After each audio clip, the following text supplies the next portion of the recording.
Hey guys, Squiggles here bringing you an epic game, or what I hope is going to be an epic game, between the one, the only Liquid HuK. That's right, my boy, Liquid HuK. I wish he was my boy, but I do respect him a ton. He's an amazing player, one of the best in the world, one of the top Protoss, and he is going to be playing against DIMAGA, who is one of the best Zergs out there. And look at this, they love each other, and they are just talking and talking and talking back and forth, as, you know, friends do.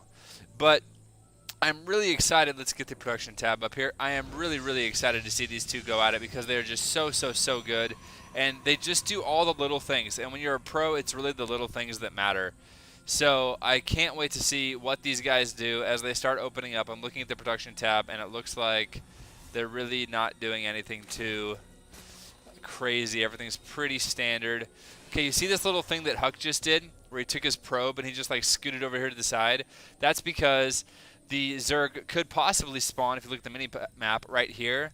And as you see DIMAGA did, he sent his first Overlord this way to this expansion to check. So a lot of times what the Zerg player will do is they'll come here and they'll see the Nexus and they'll back up before they get in line of sight of the Nexus. So that's what I was talking about, that little thing that like the pros do, and Liquid HuK being the best of the best, just checking really quick to make sure that there was not an Overlord there, because if there was, then he would automatically know the position that DIMAGA is in. But his probe is there now, and so he does know, and he sees it looks like DIMAGA is going to go for a extractor and a spawning pool at the same time, which means he's going to be very safe and get Zerglings with speed and then expand. So yeah, if you get the extractor right when you get the spawning pool, then you'll have 100 gas right when the spawning pool finishes, and you can instantly get Zergling speed. So that is pretty cool. And oh, Liquid HuK, you're such a jerk. Okay, so what HuK is doing right now is you can see he's mining from these mineral patches, and it's making the drones not mine. And he's stopping the mining before he actually gets minerals. So he's just messing up the timing on all this, and just every one of these is making yeah. And there's DIMAGA saying, "I hate you." Oh, that's so mean. I've never seen anybody do that before. That's really cool, actually, that HuK was able to do that. But it just messes up the timings a little bit because you need two probes per mineral patch, or two workers per mineral patch to saturate them. And by mining like that, you can see when somebody's mining there, when they get there, they bounce. Let's see if I can find somebody who's doing it. HuK's doing a great job of controlling his probe, so it doesn't look like he's going to give me the pleasure.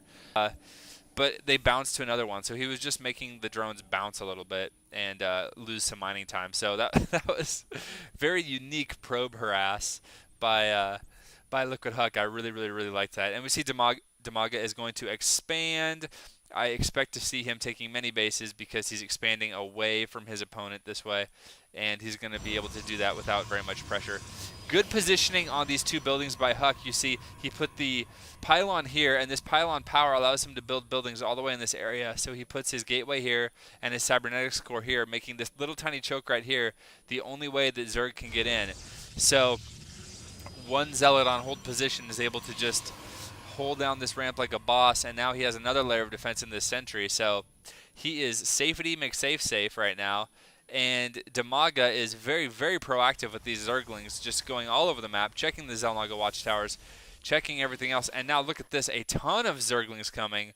Wow, that is a lot of Zerglings. And let's see if I bet I can follow them. Yeah, there they are.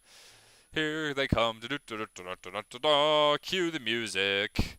Okay, so we're going to have to see what exactly DIMAGA does with these Zerglings. That's quite a lot of Zerglings early, so he's going to be doing something with them. Otherwise, he will just... oh, look at this.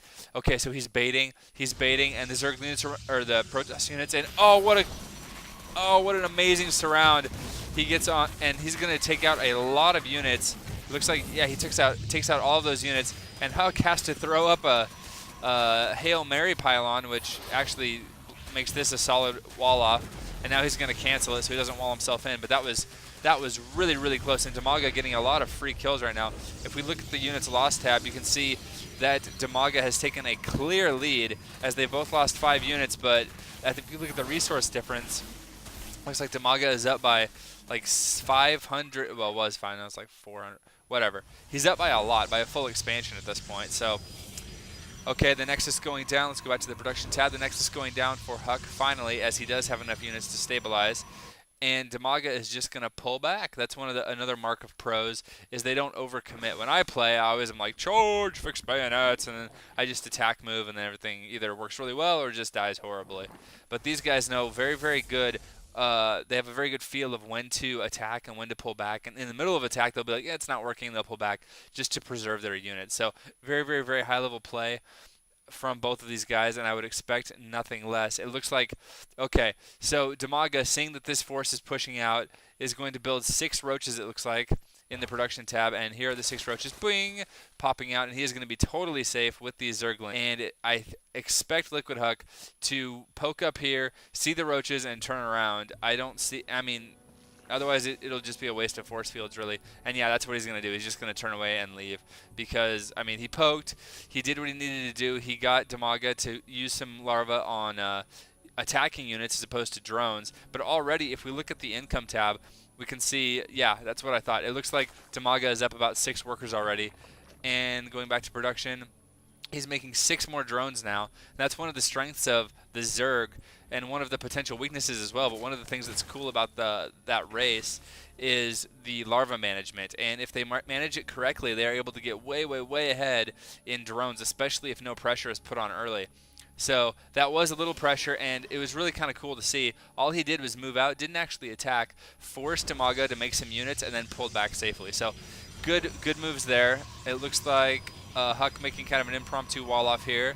So he's trying to keep his expansion as safe as possible as he scouts with the little group to make sure his third is good. And we see DIMAGA taking a third.